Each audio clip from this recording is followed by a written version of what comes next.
What's up, guys? Welcome back to the channel. We're going to be working on the R1 gas tank today. In the last episode, you saw that we took the carbons apart, we cleaned them. We had a little bit of an issue with the bolts that secure the bowls on, but we got that all settled. Carbs are all good to go. They are snug and in place. So let's start working on the tank.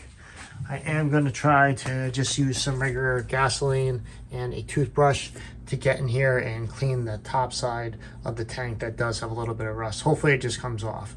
So let's go take a look at how it looks inside.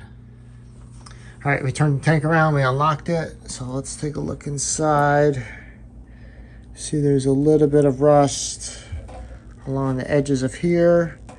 And it just looks like it's mostly on that little top part right down in there. So hopefully that won't be too hard of a job. It may come off fairly easy and it may not, but like I said, we're just going to try using the normal gas from the tank that we cleaned up and the toothbrush, and then we'll just start scrubbing it and see what happens.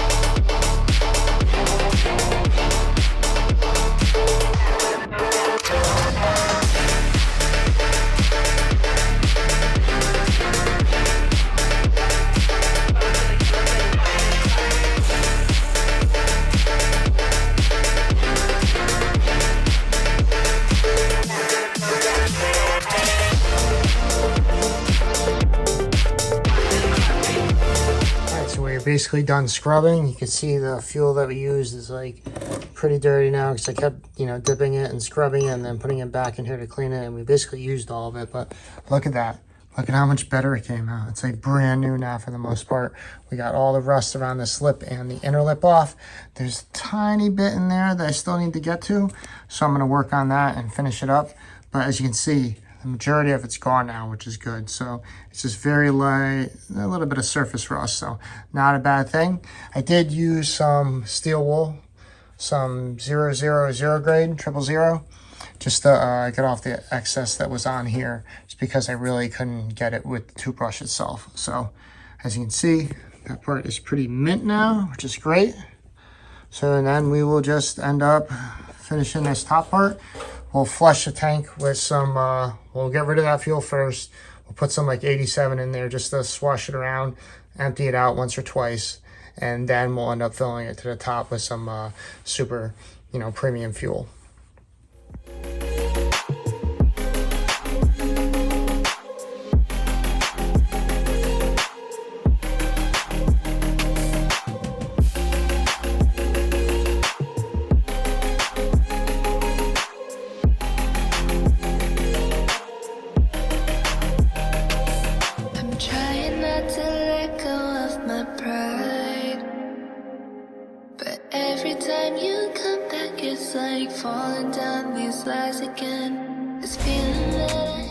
All right, so we got a new fuel filter, so we're going to put it on the bike, and you can tell right away that it is a bit longer than the one that was on here, so that may be a good thing. So let's go install it on the bike. So before I replace the fuel filter, we are actually going to get the old gas out of here, along with if there was any remedies in it. So we'll go do that. I already did it, but I will show you how to do it. So since this is the fuel line that goes up to the carbs, obviously you just need to turn the bike on, make sure that this is on, and it will start actuating the pump and spinning it out of here, because this should go to the carbs. So it's very easy. I'll show you how it sounds.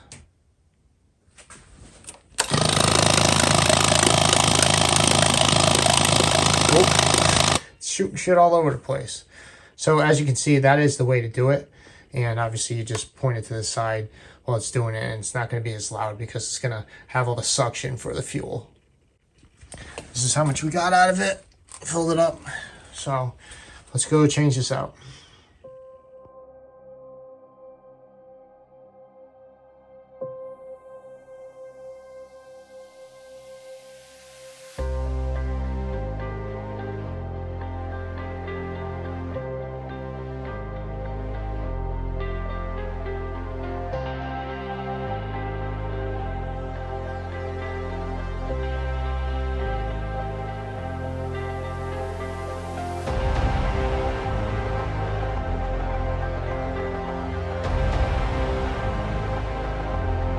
So another thing I'm going to do before we put the tank back on is we're going to get some electrical tape around these wires. Everything seems to be in good shape from what I can see. Yeah, everything looks pretty good. So we'll just use some electrical tape and tape these babies up. So I did have to turn this around really quick. I did realize that there is, I don't know if you'll be able to see this on camera, but there is an arrow pointing that way. Obviously, the gas is going to go from the tank towards the fuel pump, so it has to go that way. So this notch, or this part that sticks out, should be on the clutch lever side of the bike. All right, air box is on. Everything is all tidied up down here. It is nice and tight on the carbs. We just kind of made sure everything was where it was supposed to be. The only thing that we don't have installed is the fuel line, because to really make sure that I get all the bad fuel out of this, I'm actually going to connect the tank and then run this again a few times just to make sure that any old gas, I don't know how much is in here, but we're going to make sure that all the old gas gets out of here, because we don't want anything dirty going back into the carbs, especially with our new filter. So we will flush out, and that should definitely make it clean. And then all we need to do is just put this back on here, and then we'll fire up the bike. We rinsed out the tank a couple times with regular fuel, and now we put some super in here. We do have some gas. We hooked up the gas line back up. So we'll see how it starts now compared to how it was when I first got it. Carbs are clean. We'll check for leaks by the carbs. Hopefully one of them's not leaking down by over here, because I remember that the gasket was a little tweaked, but we'll see how it does. All right, guys, here we go. First start. Let's see how she does. Fingers crossed. We got a full choke going.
temperature. It's at like 140 right now. Before, I would barely be able to give it throttle and it would kind of bog out.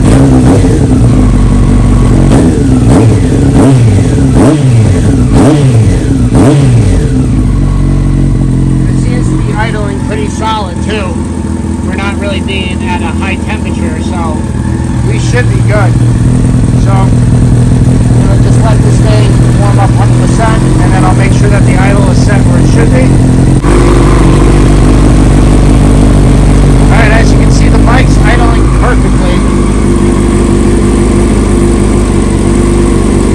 That's pretty steady idle right there, for sure. So, not bad. It's running great now. I'm very happy with how it's running compared to how it was. You can see, guys, the bike is running really good now, which is awesome. I did clean up the air box. I thought I got it on video when I was taking off the cover and checking it, but I did confirm that the filter is clean, so we are good there. I cleaned up the outside of the air box, cleaned up the outside of the tank, the bottom over here. So now we'll just hook up the two little breather tubes, and we could actually put the tank down and we'll be all set with that.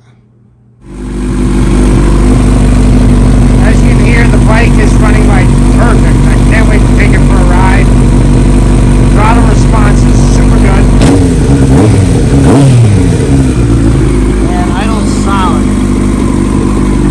So we are pretty good, at least now, for the mechanical part, and it's basically gonna just be cleaning it and really shining this thing up, and obviously trying to get some other things done to it. But yeah, very happy with it. I haven't even rode it yet, and I could just tell right away that it's gonna run so much better. Before, when I first got it, it would barely start, and you know, even if you tried to give it the slightest bit of gas, and it would just die out. And now, even with it reading cold on the odometer, I can rev it up no problem. So everything is good. We shouldn't have any air leaks, assuming that it runs so good. So we are good to go now. It's just basically cosmetic cleaning, and we'll be along our way, and she should be almost done.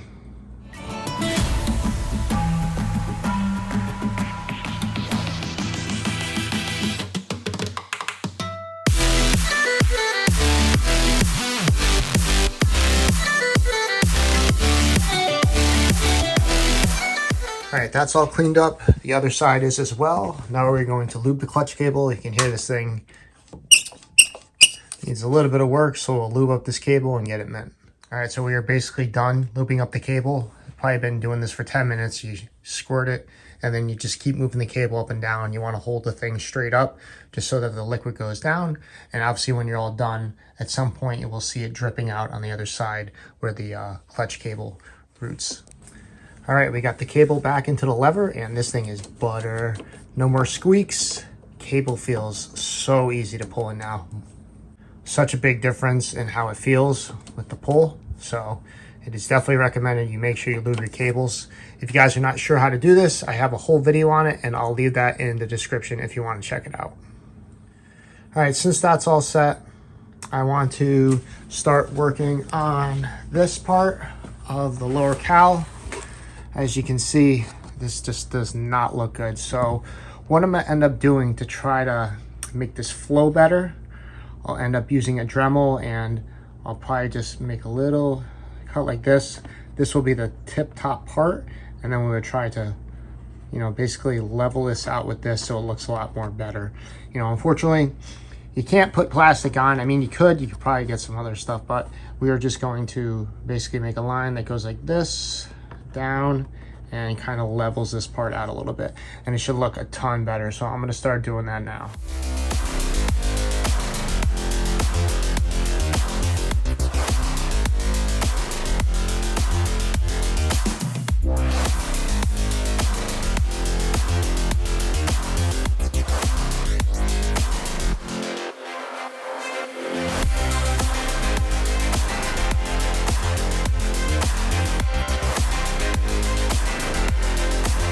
All right, so here's basically the end result. If I wanted to get this like a smooth circle, I would have to take away so much more of the plastic, which I don't want to do. And I was doing this and it kind of popped up and I scuffed it a little bit, but I'll put some touch-up paint on it, not too big of a deal. But this does look a ton better now. It does flow a lot better for sure. Like I said, it's not perfect, but it is a lot better than it was. I mean, like I said, to get a perfect circle, I'd have to take off like so much more of this stuff over here, and I don't want to do that. So at least this looks a lot better now. The touch-up paint should cover that up, no problem, and then we'll do the sides over here just so it looks better, but much better than how it looked before.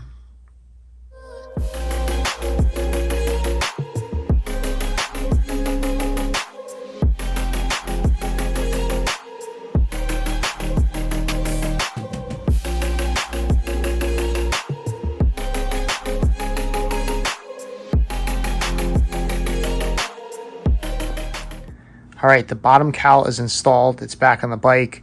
We did end up using a little bit more sandpaper just to smooth this out and kind of get the the swing of this to be a little bit more fluent. And I thought it came out pretty good. Not bad considering how it was.